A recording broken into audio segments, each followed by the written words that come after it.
नमस्ते। आज तारीख है 27 नवंबर 2025। तो चलिए फटाफट से नजर डालते हैं दिन की कुछ सबसे जरूरी और इंटरेस्टिंग खबरों पर। आज हम क्या क्या कवर करने वाले हैं। सबसे पहले बात होगी स्पोर्ट्स की, फिर देखेंगे साइंस और टेक में क्या चल रहा है।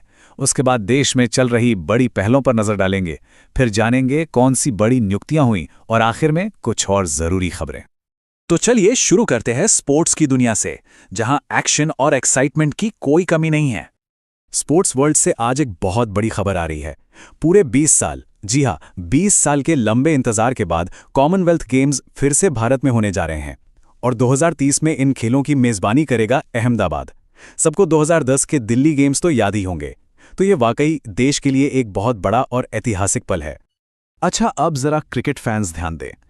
टेस्ट क्रिकेट में एक ऐसा वर्ल्ड रिकॉर्ड बना है जिसके बारे में सुनकर आप भी हैरान रह जाएंगे। एक ऐसा रिकॉर्ड जो शायद अब कभी ना टूटे। ये जो नंबर आप देख रहे हैं 9, ये अब क्रिकेट हिस्ट्री में हमेशा के लिए दर्ज हो गया है। ये है एक ही टेस्ट मैच में एक अकेले फील्डर के सबसे ज्यादा कैच लेने का नया वर्ल्ड रिकॉर्ड। और ये कमाल किया किसने है? साउथ अफ्रीका के एडन माकराम ने, वो भी भारत के खिलाफ दूसरे टेस्ट मैच में। उन्होंने हमारे ही अजिंक्य रहाणे के 8 कैच के रिकॉर्ड को तोड़ा है। मतलब अब नया रिकॉर्ड है 9 कैच का। और जीत का सिलसिला यही नहीं थमा। हमारी अंडर 19 बॉयज टीम ने टेबल टेनिस में सिल्वर मेडल जीतकर कमाल कर दिया। और उधर हमारी पहलवान अंतिम पंघाल ने भी वर्ल्ड चैंपियनशिप में ब्रॉन्ज मेडल अपने नाम किया। हमारे सारे एथलीट्स को बहुत बहुत बधाई। तो ये तो थी खेल की दुनिया की बातें। चलिए अब मैदान से बाहर निकलते हैं और रुख करते हैं साइंस एंड टेक्नोलॉजी की दुनिया का। देखते हैं वहां भारत क्या कमाल कर रहा है। ये खबर सुनकर तो हर भारतीय को गर्व होगा। सोचिए, मंगल ग्रह पर, मार्स पर एक 3.5 अरब साल पुराने क्रेटर का नाम भारत के महान जियोलॉजिस्ट MS कृष्णन के नाम पर रखा गया है। मतलब अब सितारों के बीच भी भारत की एक अपनी पहचान है। भारत के एविएशन सेक्टर के लिए एक बहुत बड़ी छलांग है ये। फ्रांस की बड़ी एरोस्पेस कंपनी है सैफ्रन। उसने हैदराबाद में अपनी सबसे बड़ी MRO फैसिलिटी खोली है, जिसका उद्घाटन प्रधानमंत्री मोदी ने किया। और ये खास तौर पर लीप इंजनों के लिए हैं। ये भारत को एविएशन की दुनिया में एक बहुत बड़ा प्लेयर बना देगा।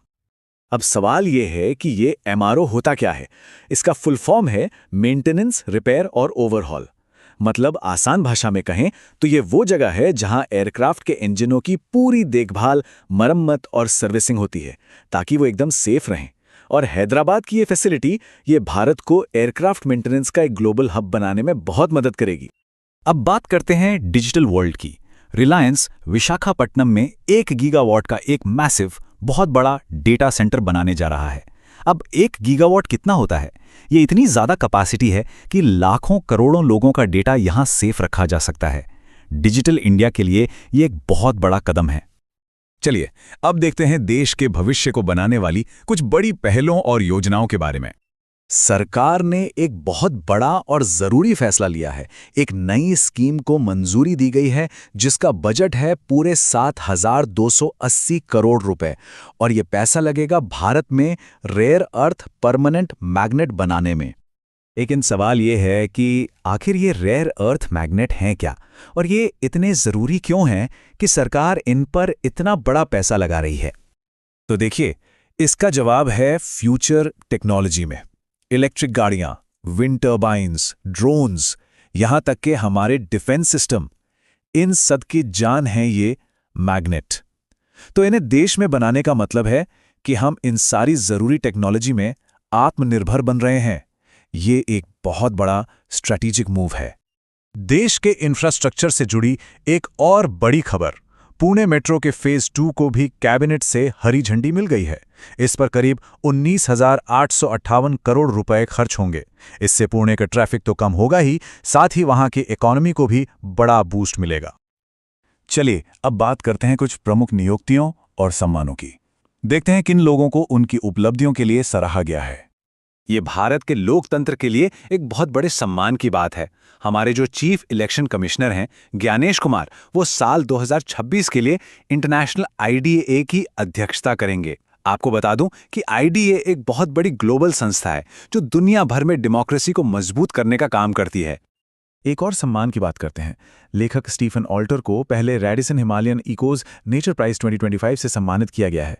ये अवार्ड उन्हें लिटरेचर और पर्यावरण के क्षेत्र में उनके काम के लिए मिला है। और अब आखिर में नजर डालते हैं कुछ और जरूरी खबरों पर। अच्छा, ऑटोमोबाइल सेक्टर से एक खबर है।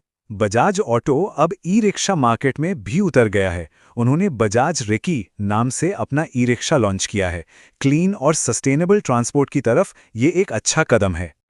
कल 26 नवंबर यानी संविधान दिवस के मौके पर प्रधानमंत्री मोदी ने एक बहुत खास बात कही।